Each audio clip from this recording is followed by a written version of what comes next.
Hai semuanya, gimana kabar kalian? Semoga selalu dalam keadaan baik. Jadi welcome back di Andy Kriston Channel, dan ini adalah segmen analisa pagi, segmen di mana kita akan mengulas kembali untuk update news dan juga pergerakan dari market, khususnya market dari Bitcoin. Hari ini kita berada di tanggal 12 Juli 2025. Teman-teman, kondisi dari market Bitcoin sudah berhasil hit level 118.800 di perdagangan hari ini, ya, dan bisa dibilang sangat keren sekali peningkatan yang terjadi pada Bitcoin.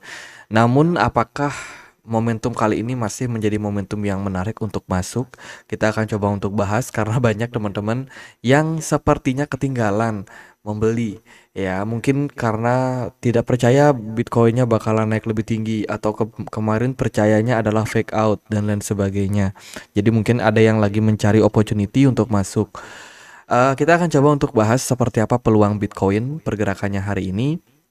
Kita akan mulai dulu pembahasannya dari reason, ya, atas pergerakan yang berpotensi terjadi di perdagangan hari ini. Yang pertama, hari ini kita berada di weekend, ya, tanggal 12 Juli 2025. Kita berada di posisi weekend, tepatnya hari Sabtu. Jadi secara narasi news itu nggak akan terlalu banyak. Market-market seperti Amerika itu bakalan tutup juga, teman-teman. Artinya dia akan buka lagi di hari Senin. Jadi biasanya trader-trader juga akan ngambil momentum buat liburan. Apalagi di weekdays kemarin kita udah menemukan Bitcoin itu rally selama kurang lebih 3 hari, ya. Sejak tanggal berapa? 8, 9, 10, 11. Udah ya 3 hari lah kurang lebih. Udah bullish, dan mereka udah cukup untuk liburan mungkin di weekend, teman-teman. Jadi akan ada aksi profit taking yang terjadi di perdagangan hari ini. So, kalau teman-teman mencari momentum buat masuk, saran saya jangan FOMO. Lebih baik tunggu untuk koreksi terlebih dahulu. Itu pertimbangan yang pertama. Hari ini sih dari narasi nggak akan terlalu gimana-gimana.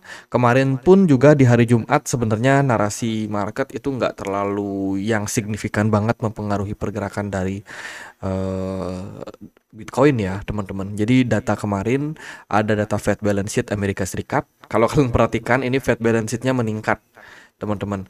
Dari 6.660 billion itu naik menjadi 6.662 billion. Ada kenaikan 2 billion atau 2 miliar US dollar. Ini mungkin akan menyebabkan yang namanya liquidity, ya, sudah masuk ke pasar. Makanya kemarin Bitcoinnya naik. Jadi ada reason kenapa Bitcoin naik kalau kita lihat dari Fed balance sheet-nya gitu. Jadi kalau dari saya pribadi sih melihat, ya, oke, Bitcoin udah naik, ya, tapi kan ini kenaikan dari Fed balance sheet-nya sebenarnya tidak signifikan. Memang ada kenaikan tapi nggak signifikan gitu. Jadi mungkin power dari Bitcoin sih harusnya sekarang udah mulai sedikit melemah, ya. Dan kedepannya harapannya ada proses koreksi yang bisa terjadi dulu, sehingga teman-teman yang mungkin ketinggalan masuk bisa sempat ambil barang dulu gitu. Kemudian dari beberapa berita yang lain kemarin itu ada spekulatif terkait dengan Powell yang dikabarkan considering atau mempertimbangkan untuk dia resign. S&P 500 kemarin mengalami penurunan setelah berita tersebut. Teman-teman, saat ini Jerome Powell mendapatkan banyak tekanan untuk stepping down atau untuk mengundurkan diri, ya, dari pemerintah Trump, dari senatnya Cynthia Lummis, dari Menteri Keuangan Amerika Serikat Scott Bessent. Itu semuanya menekan Jerome Powell untuk segera turun. Masalahnya adalah saat ini ada political issue terkait dengan di pemerintahan Trump saat ini Amerika Serikat itu ekonominya sedang lesu karena ada perang tarif, kemudian juga ada, ya, perang di Timur Tengah yang mempengaruhi minyak, terus juga ketidakstabilan pasar di mana banyak sekali negara-negara kedua atau negara ketiga emerging market, ya, itu lagi sedang proses recover pasca Covid. Teman-teman, mereka lagi bangun ekonomi nih sekarang gitu, lagi berfokus, ya. Jadi Amerika Serikat juga bingung. Mereka punya utang yang sangat tinggi, di satu sisi ekonomi mereka lesu. Kalau mereka membiarkan situasi ini tetap terjadi dengan suku bunga yang tinggi, mereka akan sangat kesulitan gitu. Makanya kemarin ada Big Beautiful Bill yang diterbitkan untuk memangkas beberapa sektor pajak teman-teman, memangkas pajak di beberapa sektor dan juga sekaligus menghilangkan stimulus-stimulus dari beberapa sektor juga. Jadi anggaran-anggaran kayak di industri kesehatan itu banyak yang dipangkas gitu. Eh Gininya apa, kompensasinya apa, mereka akan memberikan stimulus, ya stimulus untuk perekonomian di sektor yang lain. Nah, di situasi yang seperti sekarang ini sangat penting bagi Trump ya untuk menyingkirkan Jerome Powell gitu. Jadi ini kita berpikir di perspektifnya Trump, karena Jerome Powell ini kan dia kekeh mempertahankan suku bunga di level yang saat ini. Ya, jadi Jerome Powell kekeh mempertahankan suku bunga di level yang tinggi, sehingga itu sangat membuat mereka kesulitan gitu. Harapannya eh, Jerome Powell mau turunin suku bunganya dulu. Biar apa? Biar ada stimulus yang lebih baik untuk pasar. Orang-orang bisa minjem duit lagi di bank, ya kan? Karena bunganya lebih rendah, sehingga bisa mendorong pertumbuhan ekonomi. Sehingga ujung-ujungnya ya penerimaan pajak dan mereka bisa bayar utang. Jadi si Donald Trump lagi puyeng-puyengnya di posisi sekarang ini. Seperti itu. Dan kalau kita lihat dari data tadi, Fed balance sheet-nya naik, berarti ada dana inflow yang sudah masuk ke pasar. Cynthia Loomis juga mengungkapkan rancangan undang-undang pajak kripto yang diajukan akan mengakhiri praktek perpajakan yang tidak adil dan menciptakan kesetaraan bagi aset digital. Oh, ini dari segi regulasi terkait dengan pajak ini akan dibetulkan oleh mereka. Semoga aja ini bisa menjadi sentimen yang bagus. Lalu juga Senat konfirmasi bahwa mantan eksekutif blockchain Jonathan Gold itu menjadi pemimpin dari OCC. Jadi ini menambah catatan semakin banyak orang-orang yang ada di di pemerintahan Amerika sekarang, ya, itu diisi oleh mantan atau orang-orang yang pernah bekerja di industri blockchain. Ekspektasinya adalah dengan adanya orang-orang lama di blockchain ini yang masuk, itu bisa meningkatkan yang namanya eh, kesetaraan regulasi, artinya regulasi yang lebih baik lah gitu. Jangan kayak menganaktirikan kripto atau aset digital, ya kan. Ya harapannya adalah regulasi yang lebih baik gitu. Jadi ini merupakan sebuah sentimen yang bagus. Kemarin yang kena liquid banyak banget teman-teman.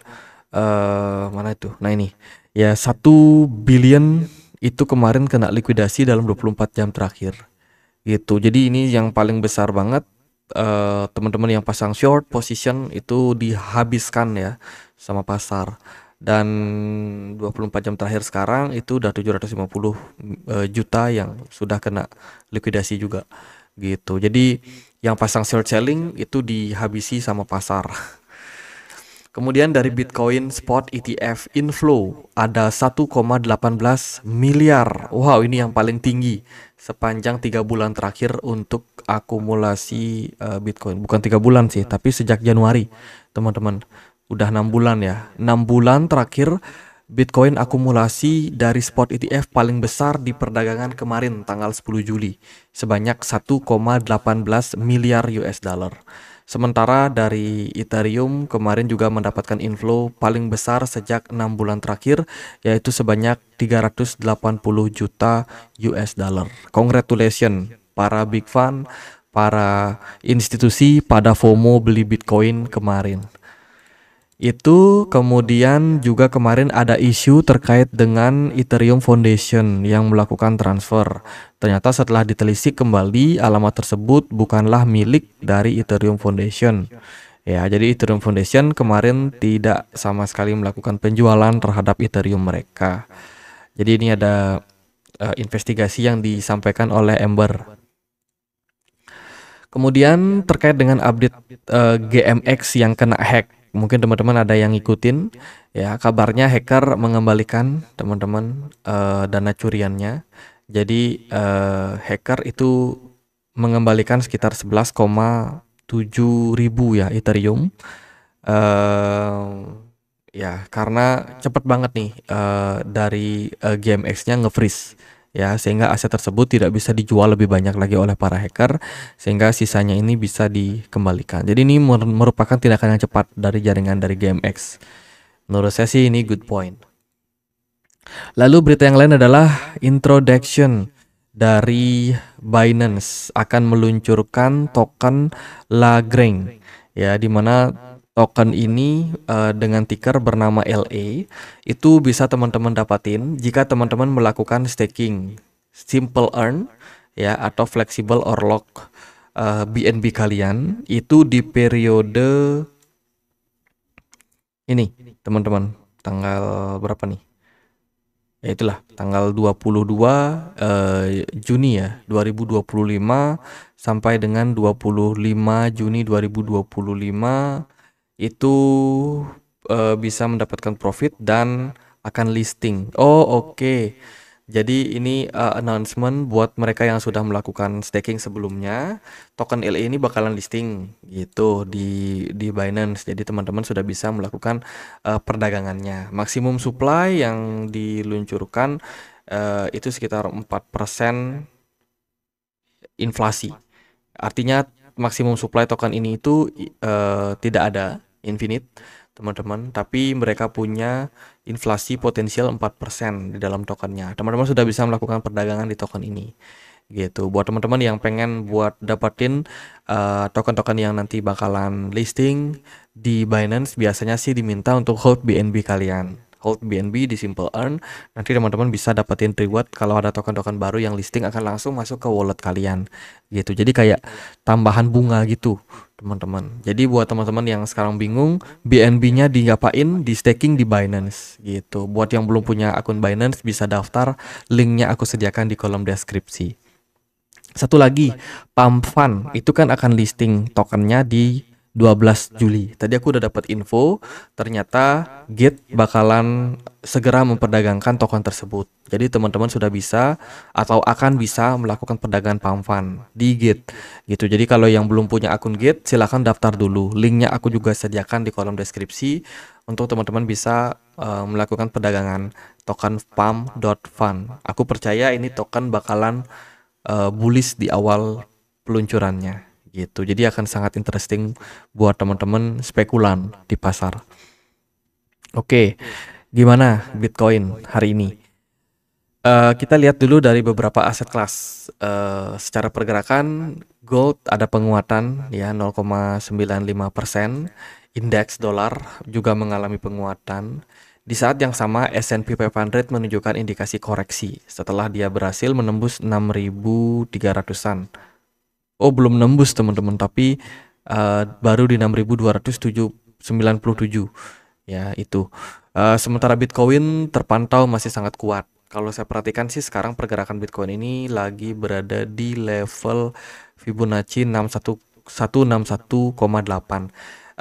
Dari apa yang saya lihat di kondisi sekarang, teman-teman, saya melihat ada kemungkinan Bitcoin ini masih bisa spike up naik. At least dia nembus level 118 ya jangka pendeknya gitu. Masih bisa rally tapi tipis. Mungkin ke 19.000, 119.000 atau 121.000 lah kayaknya. Itu masih possible. And then mungkin dia baru akan create korektif yang lebih masif gitu. Jadi di kondisi seperti sekarang ini yang udah profit, udah bisa profit taking sebenarnya. Jadi ya kesempatan buat teman-teman buat jual sebagian aset kalian yang udah cuan ya. Tapi kalau yang memang Bitcoin Maximus ya kan mereka pengen buat hold, ya udah hold aja, nggak masalah. Ini Bitcoin lagi bagus-bagusnya gitu. Jadi intinya adalah Bitcoin masih dalam momentum bullish. Kemarin kita sudah sempat bahas next target kita adalah ke 125.000. Itu target pribadi saya. Tapi target technical saya itu bisa sampai ke 134.000. Itu diukur dari momentum kenaikan broadening wedge di sini atau descending channel di sini. Ya kan? Ini kita coba ukur. Target kita adalah di 134.000 gitu. Lalu kita juga kemarin sempat consider pergerakan Bitcoin ini kayak create yang namanya continuation head and shoulders pattern Dimana kalau kita lihat dari polanya ini cukup menarik teman-teman, dan Bitcoin kebetulan juga sudah breakout kemarin. Target kita adalah di 172.000. Wow, jadi ngikutin yang mana nih? Sebenarnya sih kalau buat profit taking teman-teman bebas-bebas aja. Nggak ada kayak keharusan teman-teman harus profit taking di 170.000. Nggak ada. Semuanya balik lagi ke teman-teman karena itu duitnya teman-teman. Saran saya sih ya, kita nggak pernah tahu sama yang namanya masa depan. Kita bisa aja kayak bikin prediksi Bitcoin ke sini dan ke sini, tapi belum tentu terjadi. Maka dari itu, kalau teman-teman sudah cuan, itu profit taking sebagian, ya mungkin 20% atau 10% saja, atau bahkan yang udah merasa oke nih kita profit takingnya aja 50%, itu terserah teman-teman, terserah teman-teman. Kalau mau hold juga terserah teman-teman. Gitu. Jadi nggak ada anjuran, nggak ada kayak arahan atau kayak paksaan buat teman-teman melakukan penjualan gitu. Jadi target-target yang saya sampaikan itu adalah potensi. Potensi itu artinya bisa tercapai, bisa juga tidak. Karena kan yang driving Bitcoin saat ini itu nggak cuma tentang apa namanya technical ya. Oh, teknikalnya bagus, Bitcoin pasti naik tinggi. Nggak, masih ada faktor-faktor lain seperti makroekonomi, tarif pajak yang bisa tiba-tiba, ada perang kah, atau mungkin ada keputusan suku bunga. Itu banyak banget faktornya. Jadi yang namanya analisa itu selalu punya kayak pro dan kontranya. Jadi teman-teman bisa melakukan audit kalian sendiri, analisa kalian sendiri gitu. Jadi ya pada intinya itulah. Kalau dari saya pribadi seperti tadi, saya melihat ada opportunity Bitcoin masih bisa naik-naik tipis lah sampai kisaran ya 119 sampai dengan 121 gitu. Di range tersebut mungkin akan ada peak before akhirnya Bitcoinnya mengalami fase penurunan gitu. Karena kalau yang saya amati ya biasanya kalau Bitcoin mengalami fase kenaikan seperti ini, proses koreksi awalnya itu biasanya nggak langsung turun gitu teman-teman, tapi bisa jadi dia kayak koreksi tapi masih bisa naik-naik tipis and then baru agak sedikit dump gitu. Jadi kalau seandainya di weekend kali ini Bitcoin masih naik, itu menurut saya udah wajar ya, udah sewajarnya gitu. Dan kalau kita melihat dari proses koreksi yang berpotensi terjadi pada Bitcoin, ini sebenarnya masih disertai dengan volume smart money yang sangat kuat gitu. Makanya kalau teman-teman nanya bisa short nggak? Menurut saya sih nggak aman buat kalian gitu. Karena sometimes pergerakan Bitcoin itu bisa di spike up naik gitu. Kalau dari saya sih kalau yang udah cuan profit taking, nggak perlu di short dulu gitu. Jadi nanti kita tunggu di bawah. Nah, seandainya kalau nanti Bitcoin koreksi, either itu dia langsung koreksi ya di harga saat ini, atau dia bakalan naik tipis dulu ke kisaran 120.000, kita bisa ambil barang di mana. Strong support kuat saat ini ada di kisaran 112 sampai 111.000. Di sana ada support yang menurut saya bakalan penting. Ya, let's say kalau Bitcoinnya mau bullish lanjut, mungkin di level tersebut akan menjadi proses reakumulasi yang menarik gitu. Ini tren Bitcoin kemungkinan masih naik, teman-teman. Jadi kalaupun dia koreksi, apakah itu di level 117.000 di saat ini atau dia bisa naik lebih tipis lagi ke 121.000 baru dia koreksi, ya ujung-ujungnya kita expect pergerakan Bitcoin masih bisa bullish gitu. Dari saya sendiri sih itu aja buat Bitcoin. Kita butuh koreksi dulu ya, tapi kita nggak bisa timing kapan dia bakalan pastinya koreksi, apakah hari ini atau mungkin besok teman-teman. Tapi ya itu semoga aja di dalam proses koreksi ini kita bisa ambil barang ya gitu di harga yang lebih murah. Dari Bitcoin dominance, kalau aku perhatikan ada sedikit pelemahan, tapi ini udah pelan-pelan dia mau naik lagi Bitcoin dominance-nya. Udah ada kayak rejection untuk turun gitu. Jadi ini ada opportunity untuk naik ya Bitcoin dominance sehingga mungkin akan menekan altcoin. That's why altcoin kemungkinan akan lebih slow daripada Bitcoin. Ini kayak XRP udah menunjukkan tanda-tanda profit taking. Lalu Litecoin juga kalau kalian perhatikan udah tanda-tanda profit taking, Cardano pun juga udah tanda-tanda profit taking. WLD overall masih strong. BNB, Ondo Finance rata-rata udah pada memberikan indikasi buat profit taking sih. Gitu. Jadi semuanya balik lagi ke teman-teman ya. Kalau dari Bitcoinnya sendiri yang saya pantau masih sangat kuat, tapi mungkin altcoin ini agak sedikit lemah gitu. Jadi gitu aja buat pembahasan kali ini. Happy cuan buat teman-teman yang udah akumulasi kemarin tanggal 6 Juli, tanggal 4 Juli, atau bahkan yang terakhir bisa akumulasi itu di kisaran 10 Juli. Congratulations lah buat teman-teman. Dan ya gitu aja buat pembahasan kali ini. Semoga videonya bisa bermanfaat. Jangan lupa juga teman-teman untuk join di komunitas Telegram kita. Di sini kita update berita tentang kripto. Teman-teman yang pengen sharing analisa juga monggo.